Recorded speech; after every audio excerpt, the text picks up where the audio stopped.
안녕하십니까. 도선풍수 제34대 전수자 박민찬입니다. 박민찬의 풍수 세계 시간입니다. 오늘 이 시간에도 조선일보의 칼럼을 제가 소개를 해드립니다. 제 연구하고 관련되어 있기 때문에 이 칼럼을 소개해드립니다. 보시겠습니다.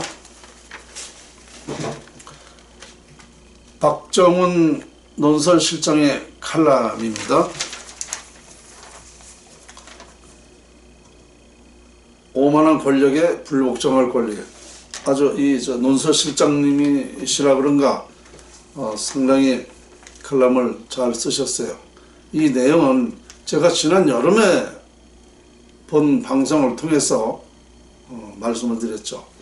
우리나라가 2018년도 가을 되면은 이제 국민이 비명소리가 들린다 그랬습니다. 이제는 정말 나라가 더 어려워져서 정말 보통 문제가 아니다 라고 제가 말씀드린 바 있거든요. 근데 이 칼럼에 그런 내용이 있습니다. 제가 읽어 드리겠습니다.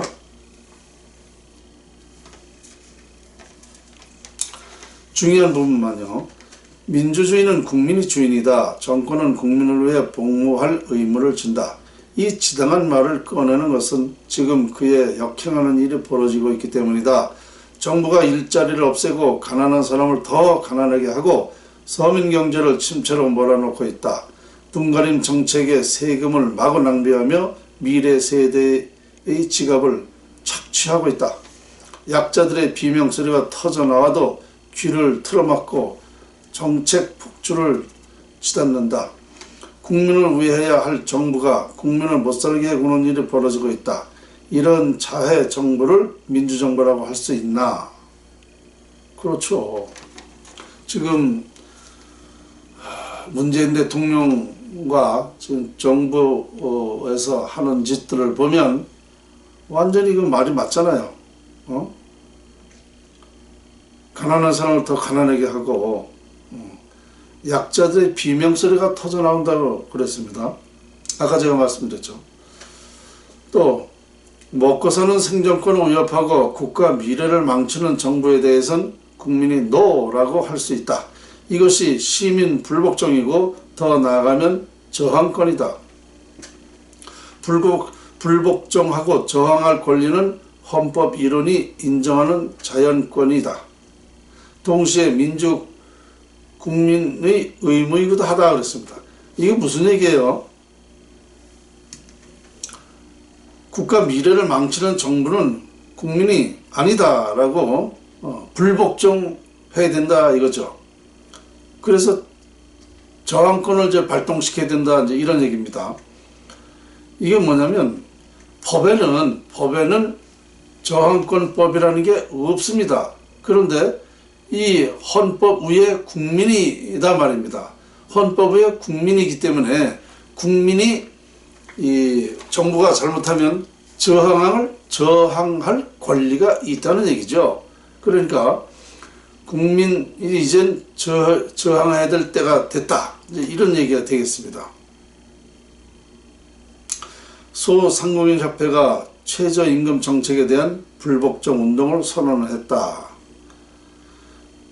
또 건너뛰어서요. 그러나 최저임금을 다 주면 장사가 망한다. 2년 새 55% 인상은 망하라는 얘기나 다름없다.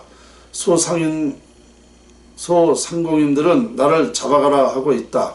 굶어 죽느니 차라리 처벌 위험을 감수하겠다는 것이다.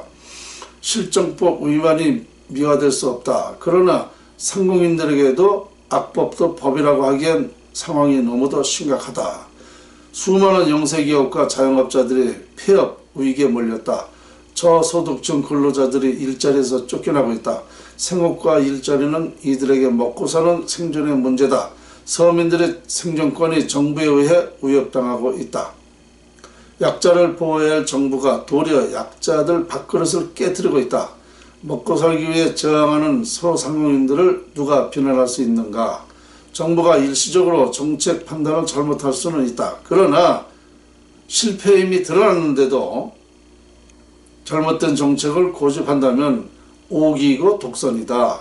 아무리 부당하다고 외쳐도 꿈쩍 않는 정부를 국민 편이라고 할 수 없다. 현실에 기막고 복종하는 정부 앞에서 국민이 할 수 있는 것은 하나뿐이다. 불복종하는 것이다.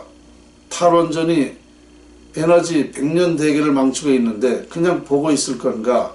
국가 재정을 고갈시키는 세금 낭비, 포퓰리즘 방관할 것인가? 불통과 권력 남용, 적폐청산을 빙자한 정치 보복을 눈감아 줘도 되나? 그토록 아우성치고 비명을 질렀는데도 대통령은 달라질 생각이 없어 보였다. 이거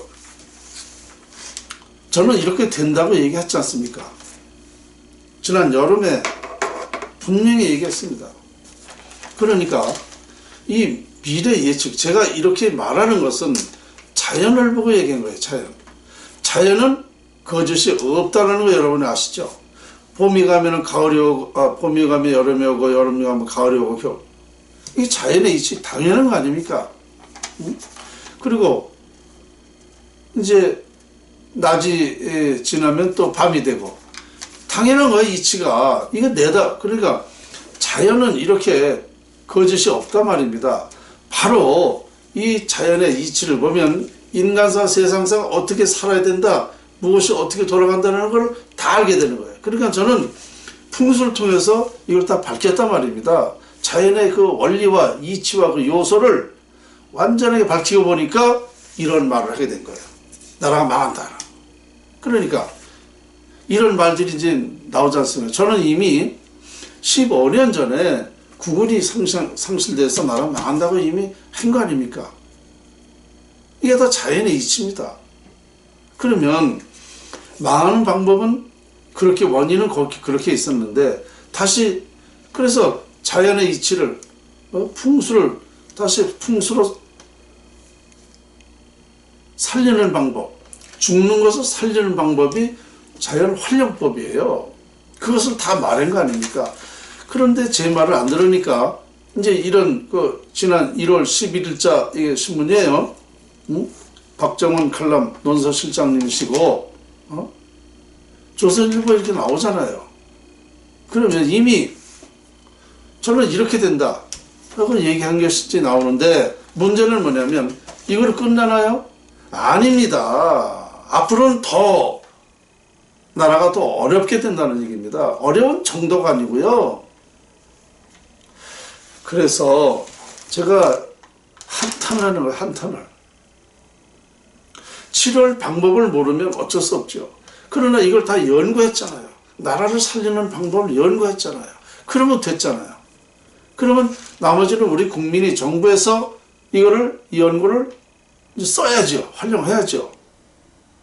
그러면 되는 건데 이 자연을 활용하는데 무슨 돈이 들어가요? 힘이 들어요. 싸우지 않고도 될 수 있는 게 자연 활용법 아닙니까?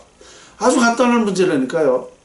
그러니까 참 100번 1000번을 저는 말하지만 나라가 너무 안타까운 현실이 이제 닥쳐오기 때문에 이 미래를 아는 사람으로서 통탄할 일이라 말입니다. 그래서 이 칼럼을 보고 제가 오늘 다시 한번 또 말씀을 드린 것입니다. 지금부터 제 연구를 분명히 빨리 우리 국민이 빨리 이거를 이제 공감대 형성을 해야 됩니다. 자연활용법으로 나라 살리자. 여러분들이 지금 태극기 들고 광화문에 아무리 나가봐요. 방송으로 아무리 떠들어봐요. 그 누가 이 나라 살릴 수 있을까요? 지금 전 국민이 하고 있는 것은 결론만 말하는 거예요. 걱정만 하고 있는 겁니다. 남의 탓만 하고 있는 거예요. 그게 나라 살리는데 무슨 대안이 됩니까? 아무 소용없습니다. 수박 겉핥기라니까요. 제가 이렇게 얘기할 때 빨리 우리 국민이 알아야 돼요. 이거 제가 헛소리하는 거예요. 저는 도선국사 1100년 전에 도선국사 풍수 신한계 물형설이라는 풍수를 전수받아 34번째로 전수받아가지고 완전히 밝혀낸 겁니다. 이 이상 더 확실하고 나라 살리는 방법은 없어요. 그러니까 여러분들 정신 차려야 됩니다. 지금이라도 정신 차리고 제 연구에 관심을 가져주시기 바랍니다. 오늘 강의 여기까지입니다.